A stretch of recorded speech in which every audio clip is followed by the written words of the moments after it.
Je ne connais pas son nom, je ne sais pas où il habite, il travaille sans doute, il a une bonne situation, de l'argent, au moins un peu, enfin il me semble. Il avait une voiture plutôt chère, je crois, je ne me rappelle plus la marque, je ne m'intéresse pas tellement aux marques de voitures, mais je ne connaissais pas son nom, ni en général, rien de personnel, nous ne parlions pas de tout ça, ça ne me gênait pas, c'était comme ça, c'est tout. On se disait vous, au début, puis on est passé au tu. Même son prénom, je ne le connais pas, ni son métier. Je ne savais pas grand-chose sur elle. Enfin si, des choses intimes. Non pas intimes, des choses sexuelles. Appelons un chat, mais pas le reste. Est-ce qu'elle était mariée? Est-ce qu'elle avait été mariée? Je ne sais pas. Peut-être qu'elle avait des enfants, elle avait un corps, un très beau corps, mais un corps de femme qui avait été enceinte, enfin aurait pu, même 2 fois. Tout de suite, il y a eu une règle, implicite. On ne parle pas de nos vies, ce qu'on appelle d'habitude nos vies, l'âge, le nom, la profession. Tout ça, on l'a laissé tomber, ça n'avait pas tellement d'importance. C'était une relation sexuelle, oui, c'est l'adjectif que j'utiliserais. Notre relation devait être purement sexuelle, devait. C'était une relation, enfin une liaison pornographique, une liaison purement, spécifiquement pornographique. Parce que vous comprenez, c'est ça la pornographie. Du sexe, rien que du sexe, rien d'autre que du sexe. Eh bien nous on était là que pour ça, que pour le sexe. Enfin pour une particularité du sexe.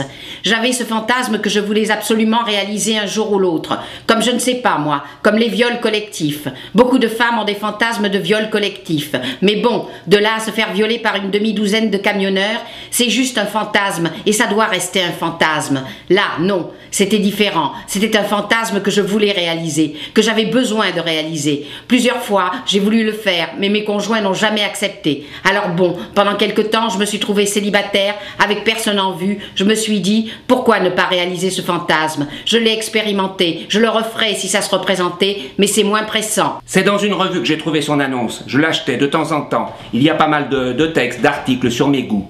Je n'avais jamais répondu à une annonce, je ne les lisais même pas. Mais là, j'ai senti quelque chose. Non, jamais. Je n'avais jamais répondu à une annonce, et depuis surtout pas. J'ai envoyé une lettre avec ma photo, elle m'a répondu, on s'est fixé un rendez-vous dans un café, nous nous sommes rencontrés dans un café. Quand il est entré, je l'ai reconnu tout de suite. Il était quand même différent de ce que j'imaginais, mais je n'étais pas déçue. Beau, je ne trouve jamais les hommes beaux. Les femmes, oui, je les trouve belles, enfin parfois. Je ne suis pas attirée par les femmes, pas du tout. J'ai des tendances, tout le monde a des tendances, mais pas plus. Mais les hommes, je ne les trouve pas beaux. Ou bien, si je les trouve beaux, alors ils sont trop féminins pour moi. Vous comprenez? Non, vraiment, les hommes, je les trouve pas beaux, je les trouve attirants. Certains hommes m'attirent, comme un aimant. Ça s'explique pas, c'est animal.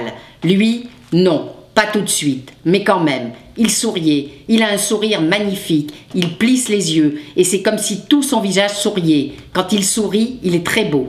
Elle a des défauts, c'est pas un mannequin, c'est une vraie femme, une belle femme, une très belle femme. Non, elle n'a pas un visage ou un corps lisse, même pas en photo. Stéréotypé. C'était la première fois. Elle a des on s'est juste écrit des lettres dans lesquelles on se décrivait physiquement. Mais je l'avais jamais Déjà vu. sur la photo, elle me plaisait. C'est pas flatteur une photo d'identité. Eh bien tant pis. Mais il y avait J'aurais laissé quelque tomber. chose dans son visage, Mais il ne m'a pas quelque déplu. chose de spécial. Pas du tout.